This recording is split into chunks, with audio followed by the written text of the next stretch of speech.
We transition here on the early edge from WNBA to college football, where we get to talk FCS, Group of Five, a lot of games coming up in Emory, particularly in the FCS Thursday through Saturday. There's a ton of games. Any that grab your interest?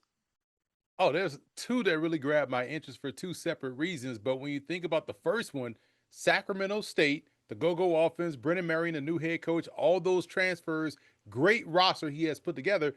And in his first game as a head football coach, he takes on the South Dakota State Jackrabbits, who are one of the best teams in the FCS over the last decade. And this is going to be a great test for both Sacramento State and South Dakota State, because right now South Dakota State scrambling trying to figure out, but what can we expect from Sacramento State in its go-go offense with all of these new players? Therein lies the rub. And the other game is Southeastern Louisiana taking on Louisiana Tech. And here's the thing here, man, about the state of Louisiana and Division I football. There's 9 Division I programs in the state, and there's not much separation between each one of these guys. So this is going to be a very close game.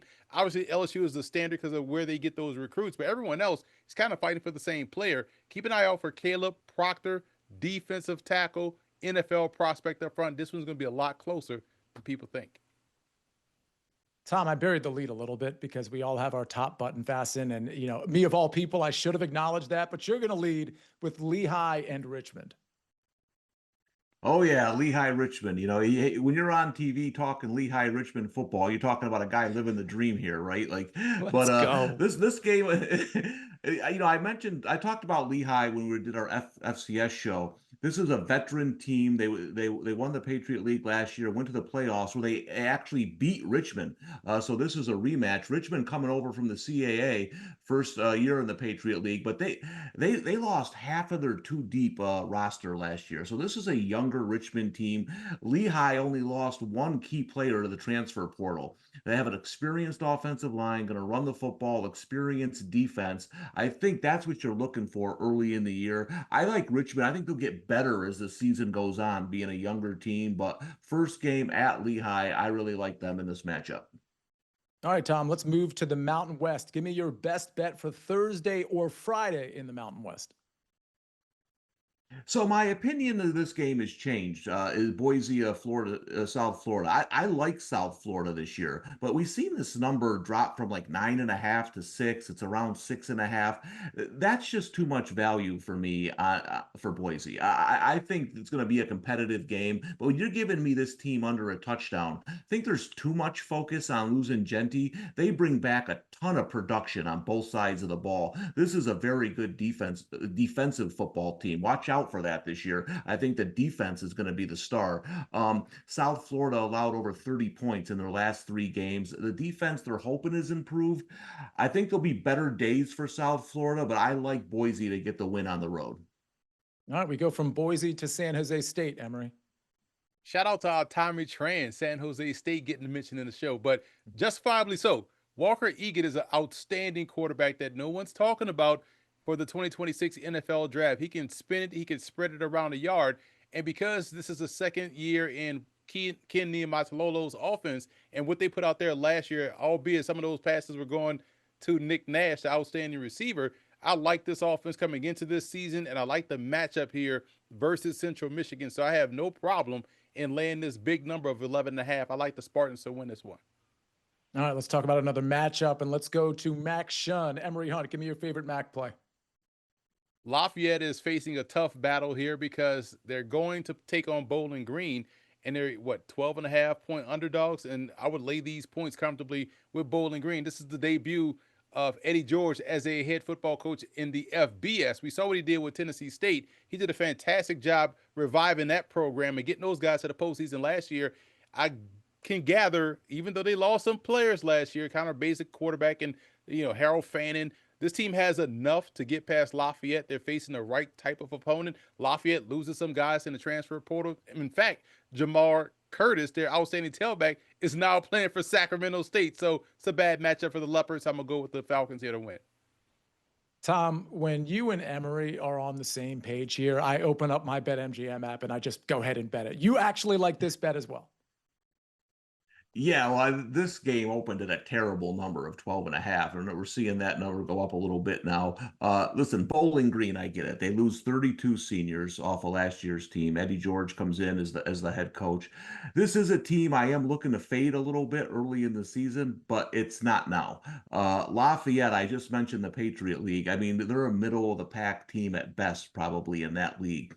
So I think there was a little bit overreaction to Bowling Green losing so many players. This isn't the right opponent to bet against Bowling Green. You know, they have Liberty, they have Cincinnati coming up. We might see some value there moving forward, but I think they win the opener pretty easily here.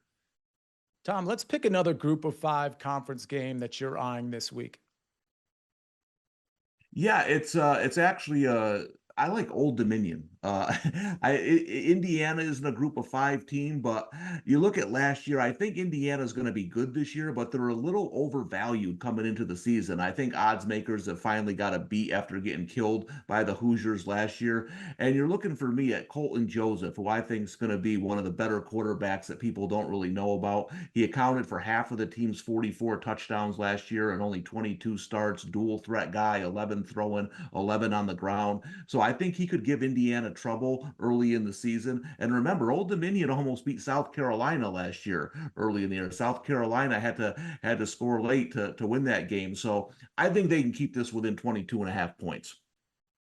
Tom, I mean, Emory, we go from Tom's plus 22 and a half to your plus 11 and a half.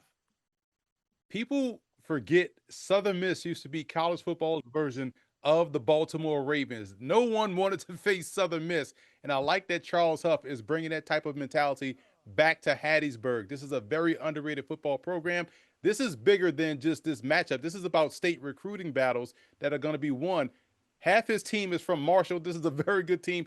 Braylon Braxton, quarterback. Give me Southern Miss plus 11.5, and I will also sprinkle some on the money line.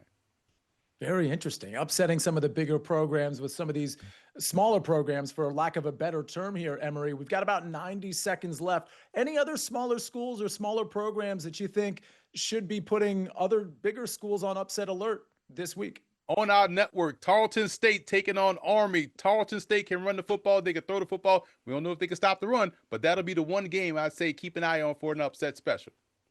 No, very interesting. Tarleton State at Army. And Tom, where are you headed for maybe a big upset this week? Yeah, it won't be a huge upset, but Abilene Christian getting 5.5 at Tulsa. This is a veteran defensive team. They have to retool the offense. You know, they do get Stone Earl back. He went to North Texas and Marshall. But listen, I have Tulsa rated as as a bottom 3 FBS team. So if you're looking for one of those FBS teams that's going to get upset, I could see Abilene Christian winning at Tulsa.